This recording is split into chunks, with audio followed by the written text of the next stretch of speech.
Students, welcome to my new YouTube channel Sri Sri Study Center.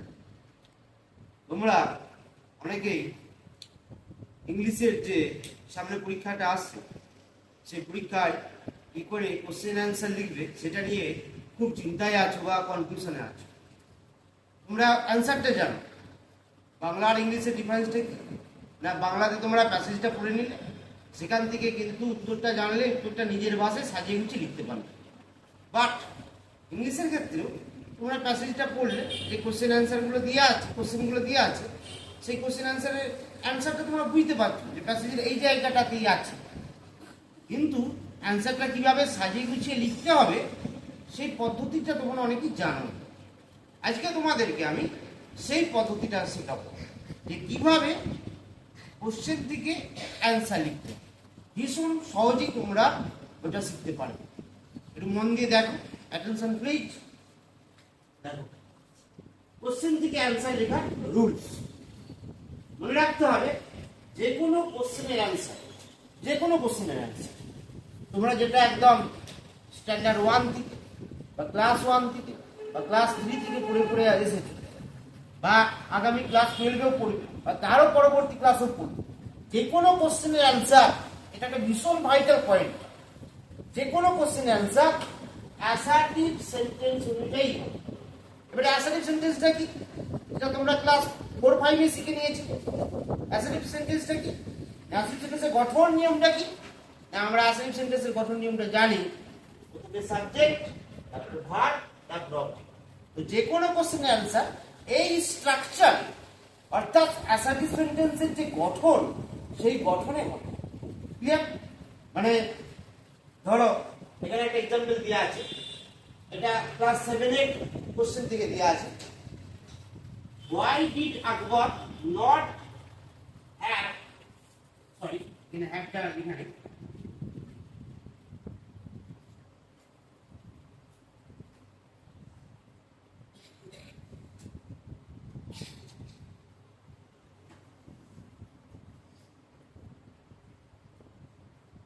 Why did Akbar not have peace of mind?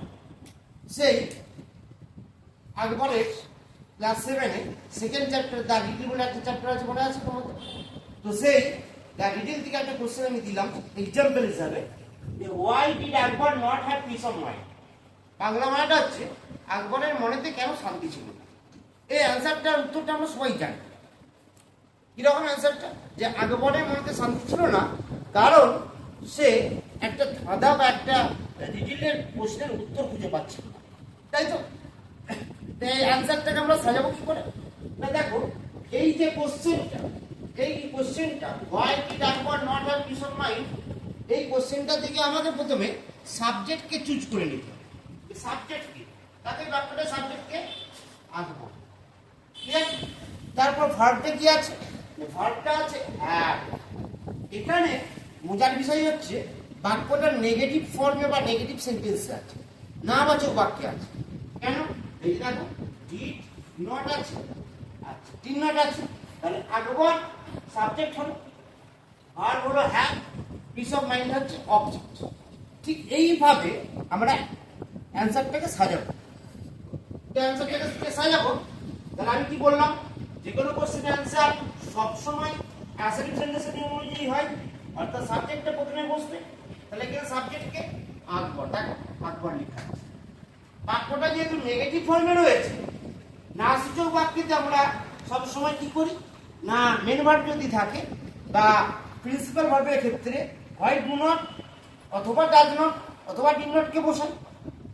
ভালো করে point করো, negative sentence হলেই বাক্যটা যদি principal verb বা main verb দেওয়া থাকে তাহলে কিন্তু আমরা নেগেটিভ সেন্টেন্স পরিণত করার জন্য ডু নট অথবা ডাজ নট অথবা ডিড নটকে ইউজ করি। এখানে আমার অলরেডি এখানে লেখাই আছে ডিড নট, তাহলে ডিড নট কথাটা আমি লিখলাম। তারপর কাকে লিখবো? হ্যাভ, অর্থাৎ এই হ্যাভটা হচ্ছে এখানে principal verb. Did not have মানে ছিল না। ছিল ইংরেজি কি? আকবর হ্যাভ, আকবরের ছিল। আকবরের ছিল না ইংরেজি কি? আকবর ডিড নট হ্যাভ। কি ছিল না? Piece of mind. ক্লিয়ার? বাক্যটাকে সাজালাম। এখন অ্যান্সারটা কিন্তু লিখানো হয়, মনে রাখবে ওয়াই দিয়ে যদি কোশ্চেন হয়, ওয়াই কথাটা মানে কি? কেন। কেন? তাহলে তার আমরা অ্যান্সার যখন বাংলাতে লিখি আমরা কি করি না কারণ। কারণের ইংরেজি কি? বিকজ বা অ্যাট। তাহলে বিকজ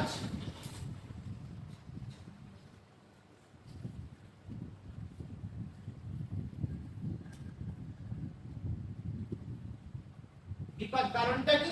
এবারে কারণটা আমি ইংলিশে ট্রান্সলেট করি। কারণটা কি? কারণটা হচ্ছে হি could not find an answer to a simple question. এখানেও ফুল স্টপ দেওয়া যেতে পারে অথবা হাইফেন দিয়ে ওয়ের যে লাইনটা, টেক্সটের লাইনটা, what is the fastest thing on this planet, এই কথাটা করে সঙ্গে লিখতে পারে। তাহলে বুঝা গেল? তাহলে আমার প্রথম মাথাতে লক্ষ্যটা থাকবে যে বাক্যটাকে আমি অ্যাসেন্টেন্সে পরিণত করব। এই শিক্ষাটা আমাদেরকে আগে লাভ করতে হবে। সেকেন্ড পয়েন্ট দেখো, বলেছে লক্ষ্য রাখতে হবে কোশ্চেনে WH ওয়ার্ডের পর WH ওয়ার্ড কোনগুলো? হোয়াই, হোয়েন, হোয়াট, হোম, হু, হোয়ার, এগুলো হচ্ছে WH ওয়ার্ড। তো এই WH ওয়ার্ডগুলোর পরে হেল্পিং ভার্বটা কি আছে সেটা দেখতে হবে। হেল্পিং ভার্বটা কি আছে বা যাকে আমরা অক্সিলারি ভার্ব বলি, সেই অক্সিলারি ভার্বটা কি আছে সেটা দেখতে হবে। কেন না, কারণ অ্যান্সার লেখার সময় সাবজেক্টের পর যে মেন ভার্ব বসবে সেটি হেল্পিং ভার্ব অনুযায়ী বসবে। এটা একটা ভীষণ দামি কথা। মানে সাবজেক্টটা লিখে ফেললাম, কোশ্চেনটা থেকে আমি সাবজেক্টটা প্রায় 90% ছেড়ে সাবজেক্টটাকে খুঁজে বার করতে পারি। ঠিক আছে? যেমন প্রথমে যে কোশ্চেনটা দিয়ে আছে বাক্যটার দিকে সাবজেক্টকে আঁকবো, সবাই লিখে ফেলবো। হেল্পিং ভার্বটা কি সেটা আগে খুঁজতে হবে, তারপরে মেন ভার্বটাকে বসাবো। কারণ অক্সিলারি ভার্ব বা হেল্পিং ভার্ব অনুযায়ী কিন্তু মেন ভার্বটা বসে। কিরকম বসে তার টেকনিকটা দেখো। কারণ অ্যান্সার লেখার সময় সাবজেক্টের পর যে মেন ভার্ব বসবে সেটি সব সময় হেল্পিং ভার্ব বা অক্সিলারি ভার্ব অনুযায়ী বসবে। এই ক্ষেত্রে মনে রাখতে হবে, এই রুলটা মনে রাখবে, তাহলে তোমাদের ক্ষেত্রে ভীষণ ইজি হবে। কি রুল না, did into main verb, did into main verb equal to main ভার্বের পাস্ট ফর্ম। ঠিক আছে?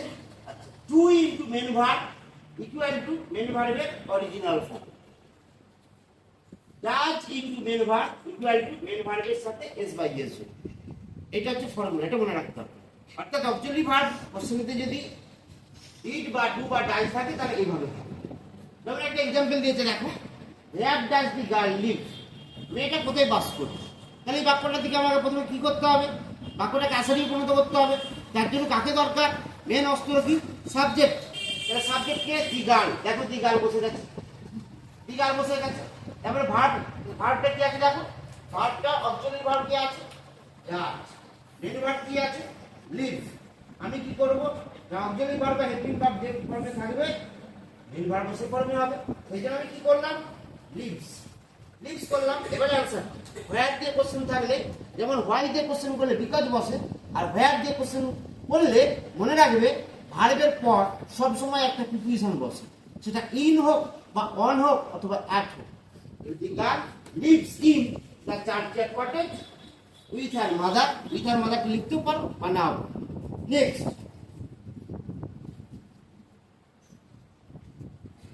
এরপর আরেকটি পয়েন্ট হচ্ছে যখন এই ওয়ার্ডের পর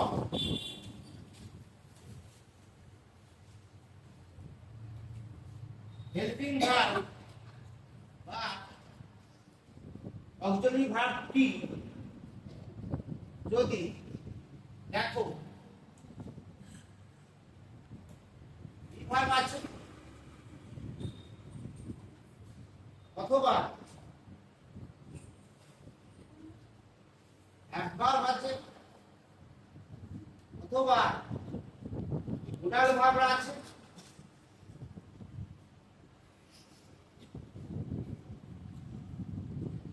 তাহলে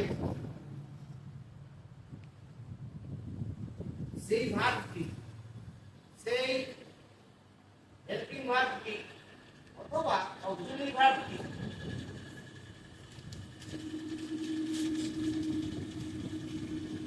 সাবজেক্টের পর বসবে।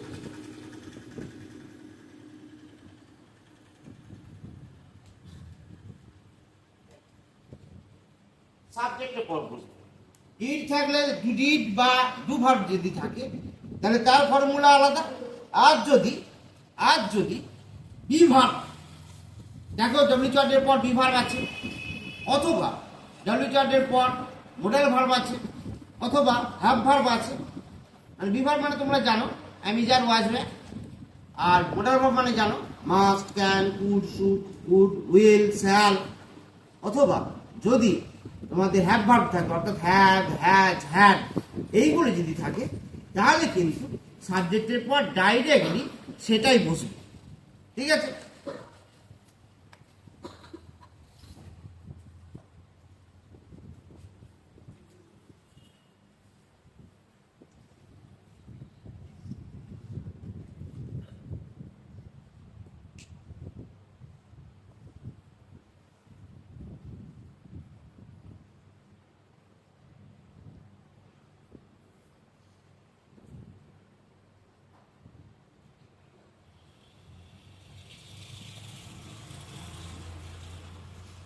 এখানে একটা কোশ্চেন দিয়ে আছে, এটাও ক্লাস 7 এর সেই the beauty and the beast যে চ্যাপ্টার আছে ওখান থেকে কোশ্চেনটা দিয়ে আছে।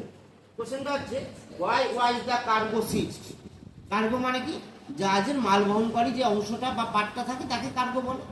তো এখানে বাক্যটাকে আমি কিভাবে সাজাবো, এটা কিভাবে সাজাবো, এই যে ফর্মুলাটা লিখলাম, আগে প্রথমে সাবজেক্টটাকে লিখে নেবো। সাবজেক্টকে কার্গো। দেখো এখানে আমি দেখতে পাচ্ছি একটু আগে বললাম ডব্লিউ চার্টের পর অক্সিলারি ভার্ব হিসাবে বি ভার্ব আছে, মানে কি ওয়াজ বা ওয়্যার ইত্যাদি আছে, ওয়াজ আছে, তাহলে আমি সেটা সাবজেক্টের পর লিখব ওয়াজ। এবারে কি করব? এবারে মেন ভার্বকে বসাবো বা প্রিন্সিপাল ভার্বকে বসাবো। এবারে হোয়াই তে কোশ্চেন আছে, হোয়াই তে কোশ্চেন তাহলে কি করব? বিকজ।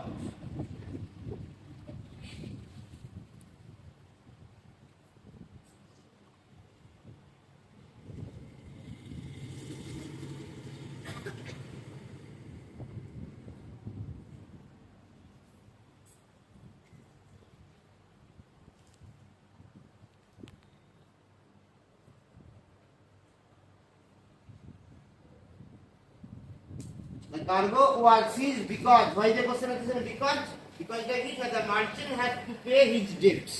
Debts মানে কি? তার দেনা, তার ঋণ মার্জিনকে তার ঋণটা শোধ করতে হয়েছিল। মার্জিনটা ওই কার্গোটাকে নিয়ে নিয়েছিল, কারণ মার্চেন্ট তার দেনাটা পরিশোধ করতে পারছিল না, তাকে পরিশোধ করতেই হতো। তো স্টুডেন্টস, তোমরা আজকে শিখলে কেমন করে কোশ্চেন থেকে অ্যান্সার লিখতে হবে ইংলিশে, এইভাবে কিভাবে কোশ্চেন থেকে অ্যান্সার লিখতে হবে। ঠিক আছে? আশা করি এই ভিডিওটি তোমাদের অত্যন্ত কাজে লাগবে এবং এরকম আরো গ্রামারের নতুন নতুন টপিকস বা টিপস জানার জন্য আমার সৃষ্টি স্টাডি সেন্টার চ্যানেলটিকে অবশ্যই সাবস্ক্রাইব করো। ভালো থেকো।